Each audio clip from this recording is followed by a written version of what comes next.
എല്ലാവർക്കും നമസ്കാരം. കുംഭമേളയിലെ വൈറൽ താരം മൊണാലിസയെ കാണുവാനില്ല. അവൾ ഒളിച്ചോടിപ്പോയി എന്ന് ഭർത്താവ് ഫർമാൻ ഖാൻ സോഷ്യൽ മീഡിയയിൽ ഒരു വീഡിയോ വഴി അജ്മീറിലും പുഷ്കറിലും താൻ അന്വേഷിച്ചു കണ്ടെത്താൻ കഴിഞ്ഞില്ല. ഇപ്പോൾ ജോധ്പൂരിൽ അന്വേഷിച്ചുകൊണ്ടിരിക്കുന്നു. ആരെങ്കിലും മൊണാലിസയെ കാണുകയാണെങ്കിൽ ഒന്ന് അറിയിക്കണമെന്ന് വീഡിയോയിൽ. ഇതുപോലെയുള്ള വീഡിയോകളൊക്കെ കണ്ടിട്ടുണ്ട്. വളർത്തുമൃഗങ്ങൾ നഷ്ടപ്പെടുമ്പോൾ അല്ലെങ്കിൽ കാണാതാവുമ്പോൾ സോഷ്യൽ മീഡിയയിൽ ഇങ്ങനെ പലരും വന്നിട്ട് വീഡിയോ ഇടാറുണ്ട്. ദാ എന്റെ ഇന്ന പെറ്റ് ഇത്രാം തീയതി മുതൽ കാണാതെ ആയിരിക്കുന്നു, കണ്ടുകിട്ടുന്നവർ എന്നെ അറിയിക്കണമെന്നുള്ള വീഡിയോ ഒക്കെ സോഷ്യൽ മീഡിയയിൽ കാണാറുണ്ട്. പക്ഷെ ഒരു മനുഷ്യൻ, ഭാര്യ ആയിക്കോട്ടെ ഭർത്താവായിക്കോട്ടെ ആരായാലും ശരി, കണ്ടില്ലെങ്കിൽ സോഷ്യൽ മീഡിയ വഴിയല്ല ആദ്യം അറിയിക്കേണ്ടത്.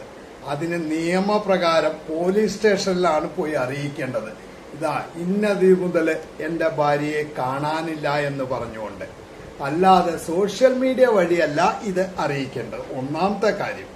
രണ്ട്, ഈ കണ്ടില്ലെങ്കിൽ, അതായത് മൊണാലിസയെ കാണാനില്ലെങ്കിൽ അതിന്റെ പൂർണ്ണ ഉത്തരവാദിത്തം ഭർത്താവ് എന്ന് പറയുന്ന സൽമാൻ ഖാന് തന്നെയാണ്, ഫർമാൻ ഖാന് തന്നെയാണ്.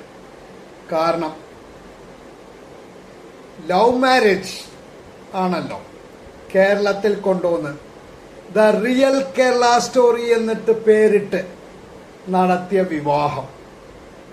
ആ വിവാഹത്തിലെ വധുവിനെ കണ്ടില്ലെങ്കിൽ, ഒരു മാസേ ആയിട്ടുള്ളൂ, ഇന്ന് 13-ാം തീയതി, ഒരു മാസവും 2 ദിവസമേ ആയിട്ടുള്ളൂ വിവാഹം കഴിഞ്ഞിട്ട്. അപ്പോഴത്തേക്കും വധുവിനെ കാണാനില്ലെങ്കിൽ തീർച്ചയായിട്ടും അതിന്റെ ഉത്തരവാദിത്തം ഭർത്താവായ ഫർമാൻ ഖാന് തന്നെയായിരിക്കും. അതും പ്രായപൂർത്തിയായിട്ടില്ല എന്നാണ് ഇപ്പോൾ അറിയാൻ കഴിഞ്ഞത്. ആ പെൺകുട്ടിക്ക്, മൊണാലിസയ്ക്ക് പ്രായപൂർത്തിയായിട്ടില്ല എന്നുള്ള കാര്യം കൂടി അറിയാൻ കഴിഞ്ഞു. അപ്പൊ തീർച്ചയായിട്ടും അതിന്റെ പൂർണ്ണ ഉത്തരവാദിത്തം, മൊണാലിസയെ കാണാതായതിന്റെ പൂർണ്ണ ഉത്തരവാദിത്തം ഫർമാൻ ഖാന് തന്നെയായിരിക്കും. ഈ ഫർമാൻ ഖാന്റെ വീഡിയോ കണ്ടിട്ട് കല്യാണം നടത്തിക്കൊടുത്ത ആങ്ങളമാർക്കും അപ്പൂപ്പന്മാർക്കും ഒന്നും പറയാനില്ലേ ആവോ? അവരന്ന് വലിയ കൊട്ടിഘോഷിച്ചോണ്ടായിരുന്നല്ലോ ദ റിയൽ കേരള സ്റ്റോറി എന്നൊക്കെ പറഞ്ഞുകൊണ്ട് വന്നിരുന്നത്. ഇപ്പതാ മൊണാലിസയെ കാണാനില്ല എന്ന് പറഞ്ഞുകൊണ്ട് ഭർത്താവ് ഫർമാൻ ഖാൻ വീഡിയോ ഇട്ടിരിക്കണോ? അപ്പൊ അതിനെക്കുറിച്ച് കല്യാണം നടത്തിക്കൊടുത്ത ആങ്ങളമാരുടെയും അപ്പൂപ്പന്റെയും ഒക്കെ അഭിപ്രായം കൂടി ഒന്ന് അറിഞ്ഞാൽ കൊള്ളാമായിരുന്നു. ഇനി നമുക്ക് ആ ഫർമാൻ ഖാന്റെ ആ വീഡിയോയും കൂടി ഒന്ന് കാണാം. എല്ലാവർക്കും നമസ്കാരം.